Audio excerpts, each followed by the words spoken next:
पश्चिम Asia में युद्ध की आग अब सिर्फ दो देशों तक सीमित नहीं रही। ईरान, इजराइल और अमेरिका के बीच जारी संघर्ष अब पूरे क्षेत्र को अपनी चपेट में लेता जा रहा है। युद्ध का आज 12वां दिन है, लेकिन फैसला अभी भी दूर दिखाई दे रहा है। इन 12 दिनों में 1300 से ज्यादा लोगों की जान जा चुकी है, हजारों घायल हैं और सबसे बड़ी चिंता यह है कि दुनिया ऊर्जा संकट के मुहाने पर खड़ी हो गई है, क्योंकि जिस स्ट्रेट ऑफ हार्मूज से दुनिया के लगभग 20% कच्चे तेल की सप्लाई गुजरती है, वहीं अब युद्ध का सबसे बड़ा मोर्चा बन चुका है। आइए समझते हैं इस युद्ध की पूरी तस्वीर। ईरान, इजराइल, अमेरिका के बीच जारी युद्ध बुधवार को 12वें दिन में प्रवेश कर गया।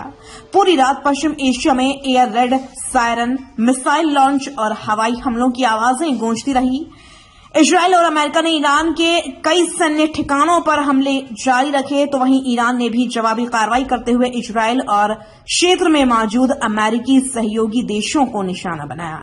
ईरान की इस्लामिक रेवोल्यूशनरी गार्ड कॉर्प्स यानी IRGC ने दावा किया है कि उसने अपने सैन्य अभियान की 35वीं लहर शुरू कर दी है। इसमें मध्य पूर्व में मौजूद अमेरिकी सैन्य ठिकानों और इजराइल के मध्य हिस्सों को निशाना बनाया गया। इजराइल के प्रधानमंत्री बेंजामिन नेतन्याहू ने सीधे ईरान की जनता को संदेश दिया है। उन्होंने कहा, यह आपके जीवन में एक बार मिलने वाला अवसर है। आप आयतुल्लाह शासन को हटाकर अपनी स्वतंत्रता हासिल कर सकते हैं। नेतन्याहू ने यह भी कहा कि ईरानी जनता किसी नए तानाशाह को नहीं चाहती। इस युद्ध का सबसे बड़ा तनाव अब स्ट्रेट ऑफ हार्मूज को लेकर है। अमेरिकी सेना ने दावा किया है कि उसने हार्मूज के पास ईरान के 16 नौसैनिक जहाजों को नष्ट कर दिया। इन जहाजों में ऐसे पोत भी शामिल थे जो समुद्र में बारूदी सुरंगें बिछाने के लिए इस्तेमाल हो सकते थे। अमेरिकी सेंट्रल कमांड के मुताबिक ईरान इस समुद्री मार्ग में माइन बिछाने की तैयारी कर रहा था। अगर ऐसा होता तो दुनिया का सबसे अहम तेल मार्ग पूरी तरह खतरे में पड़ सकता था।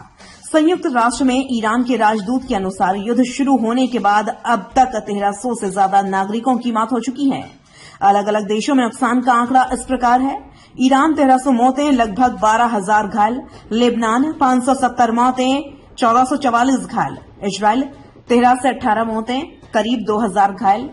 इराक 15 मौतें, जॉर्डन 14 घायल। कुवैत 6 मौतें, बहरीन 2 मौतें, सऊदी अरब 2 मौतें, 12 घायल। UAE 6 मौतें, 122 घायल। कतर 16 घायल। ओमान 1 मौत, 5 घायल। वहीं अमेरिकी सेना के मुताबिक ईरान के हमलों में 8 अमेरिकी सैनिकों की मौत हुई है और लगभग 140 से 150 सैनिक घायल हुए हैं। युद्ध का असर अब पूरे खाड़ी क्षेत्र में दिखाई दे रहा है। बहरीन ने 106 मिसाइल और 176 ड्रोन मार्ग गिराने का दावा किया। कतर ने 7 मिसाइल हमलों की पुष्टि की। कुवैत ने अपने हवाई क्षेत्र में 5 ड्रोन घुसने की जानकारी दी है।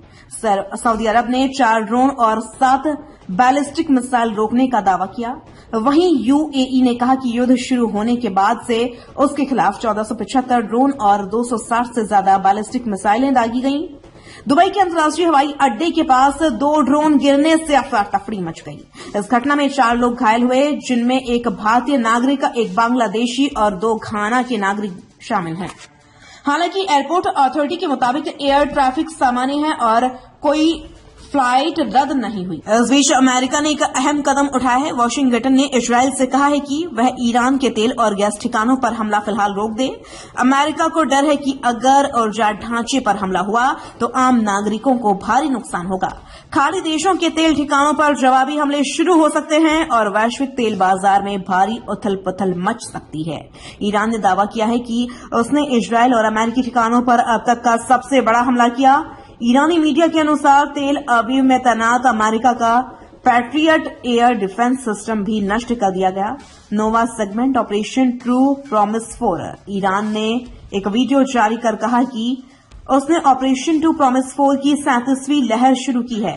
इस हमले में एरबिल में अमेरिकी ठिकाने, अमेरिकी नौसेना की 5th फ्लीट और तेल अवीव के पास बियर याकीव क्षेत्र को निशाना बनाया गया। ईरान ने दावा किया कि उसने खैबर शेकन, गद्र, खुर्रम शहर और खैबर मिसाइलों का इस्तेमाल किया। कुछ मिसाइलों में 1 टन तक के मल्टी वारहेड लगे थे। 10वां सेगमेंट हार्मूज में कार्गो जहाज पर हमला। इसी बीच स्ट्रेट ऑफ हार्मूज में एक कार्गो जहाज पर अज्ञात प्रोजेक्टाइल से हमला हुआ। हमले के बाद जहाज में आग लग गई और क्रू को जहाज खाली करना पड़ा।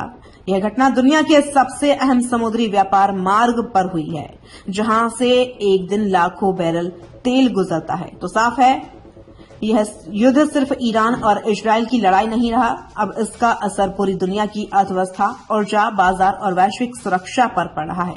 सवाल यह है, क्या यह संघर्ष यहीं थमेगा या फिर दुनिया एक बड़े क्षेत्रीय युद्ध की ओर बढ़ रही है? फिलहाल पूरी दुनिया की नजरें स्ट्रेट ऑफ हार्मुज और मिडिल ईस्ट पर टिकी हैं।